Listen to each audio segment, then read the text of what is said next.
ओम नमः शिवाय। बंधुगण बहुत बढ़िया जिनटे कहि रुद्राभिषेक द्वारा कौन लाभ हम। बहुत लोग रुद्राभिषेक कर लाभटा कौन अच्छे आपण कहीदे। महारुद्राभिषेक बा रुद्राष्टधायी देखु महारुद्राभिषेक रुद्र अष्टाध्याय प्रथम अध्याय आरंभ कर सप्तम शेष पर्यंत पाठ कर नमोध्याय पुनः चमोध्यायर 66 गोटी मंत्र को पृथक पृथक भाव 11 गोटी भाग संयोग कर पाठ करें शेष नवम दशम अध्याय को पाठ करें एपरी 121 थर पाठ करने द्वारा महारुद्राभिषेक हुए। माने जो रुद्राष्टधायी अच्छे ताकू जदि 121 थर पाठ करागला ताले महारुद्राभिषेक हम। आप गोटे दिन ताकि इम्पॉसिबल गोटे दिन केमी करेंगे ना 121 जन ब्राह्मण बसिकिना रुद्राष्टध्यायी को पाठ करने पड़ो। तेबे यही महारुद्राभिषेक गोटे दिन समापन करने को हेले 121 जन ब्राह्मण को वर्ण करी क्रमान्वय रुद्रंकर अर्चना करी धारापात्र टांगी बा गोमुखी रे जड़ बा द्रव्य धरी जहाँ जहाँ द्रव्य अच्छे 121 जन ब्राह्मण एक संगे पाठ करेंगे। नतुबा 11 जन ब्राह्मण द्वारा 11 दिन 11 गुणन 11 माने 11 जन ब्राह्मण 11 दिन पर्यंत रुद्राभिषेक कले ताको महारुद्राभिषेक कहुजिबो। एही महारुद्राभिषेक रे अशेष गुण यजमानर समस्त प्रकार कामना को संपूर्ण रूपे धर्म अर्थ काम मोक्ष चतुर्विध फल को प्रदान करिथान्ते। एथिरे तिलेमात्र संदेह नाही। महारुद्राभिषेक रुद्राष्टध्यायीर मुख्य भाग महारुद्राभिषेकर महात्म्य रुद्राष्टध्यायीर महात्म्य अटे। केही केही रुद्राष्टध्यायीर पंचम अध्याय को शतरुद्री बोली कहते। उक्त भागरे रुद्रंकर शताधिक नाम द्वारा तांको नमस्कार करा जायछि। महारुद्राभिषेकर पाठ अथवा पूजा जप अभिषेक आदि समस्त वेद शास्त्र और पुराण रे ऑलरेडी कथित अच्छी।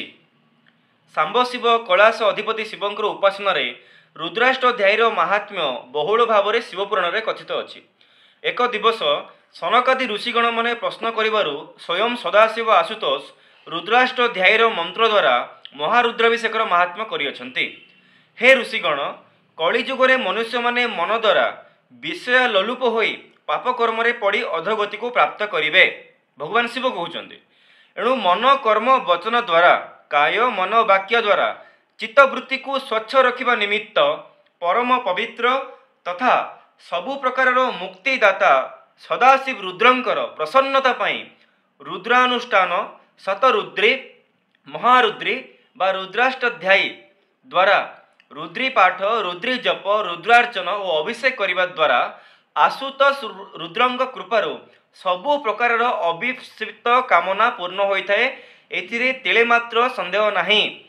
द्रोण पर्व रे लिखा जाइछि धन्यम जशस्य मायुषम पुण्यम वैदेश संमितम सर्वार्थ साधनं पुण्यम सर्वकिलबिष नाशनम सर्वपाप प्रशमनम सर्वदुख भयापहम पठन्नव्ये शतरुद्रियम श्रुश्रुस्व शततोत्थितः।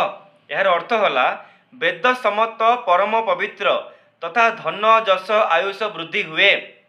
यह पाठ द्वारा सबु प्रकार मनोभीष्ट कामना को सिद्ध करिथाए। सबु प्रकार कलबिष नाशन सर्वपाप निवारक तथा सर्व प्रकार दुख भय रोगरु उद्धार होइथाए। जे मनुष्य सदा सर्वदा शतरुद्रीर अनुष्ठान द्वारा पठन और श्रवण करे ताहा उपरे प्रसन्न हुई सांब शिव त्रिलोचन समस्त प्रकार कामना को प्रदान करती। वायुपुराण रे यह कथित अच्छी। वायुपुराण रे कौन कहगला जश्च सागर पर्यंतम सशैल वन काननम सर्वान्नाम गुणोपेतम सुवृक्ष जलशोभितम दद्यत् कांचन संयुक्तम भूमिं चौषधि संयुताम तस्मादप्यधिकं तस्य सकृद्रुद्रो जपात् भवेत् जश्च रुद्रा जपे नित्यं धायमानो महेश्वरम स तनैव च देहेन रुद्र संजायते ध्रुवम। वायुपुराण रे यह कहा जायछि। माने जो मनुष्य सागर पर्यंत वन पर्वत जल एवं वृक्ष द्वारा सुशोभित सर्वगुण युक्त पृथ्वी को दान करे अर्थात जमी दान करे जहाँ धन धान्य सुवर्ण और औषधीय गुण रे परिपूर्ण सेही भली जमी को जे दान करी जो पुण्य अर्जन करे ताहाठारु अधिक पुण्य मिले एक बार रुद्री पाठ बा नॉर्मल रुद्राभिषेक करे एवं ताहाठारु 100 गुणा अधिक फल मिले महारुद्राभिषेक करे। सेतिपय सदाशिव रुद्रंकर महारुद्राभिषेक रुद्राष्टध्यायी पाठ जप पूजा अभिषेक और यज्ञादि कर्म द्वारा सही देह निश्चित रुद्र रूप ही हो जाए। ସେହି ରୁଦ୍ରରେ ସେହି ଦେହରେ ଅଟୋମେଟିକାଲି ଗୋଟେ ବଶୀକରଣ ଶକ୍ତି ରୁଦ୍ର ରୂପ ପଳେଇ ଆସେ।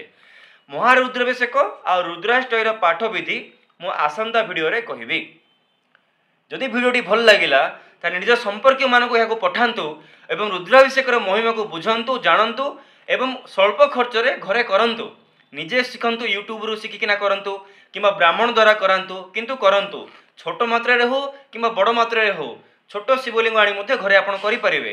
ଏବଂ ଯଥାଶୀଘ୍ର ମନେ ରଖନ୍ତୁ, ଯଦି ନିରାମିଷ ଅବସ୍ଥାରେ ଆପଣ ରହୁଛନ୍ତି, ବ୍ରହ୍ମଚର୍ଯ୍ୟ ଅବସ୍ଥାରେ ରହୁଛନ୍ତି, ତାହେଲେ ରୁଦ୍ରାଭିଷେକ ଆପଣଙ୍କୁ ସଠିକ୍ ଫଳ ଦେଇପାରିବ, ଶୀଘ୍ର ମନୋକାମନା ପୂର୍ଣ୍ଣ କରିପାରିବ, ଗ୍ରହ ଶାନ୍ତି କରାଇପାରିବ। ହର ହର ମହାଦେବ।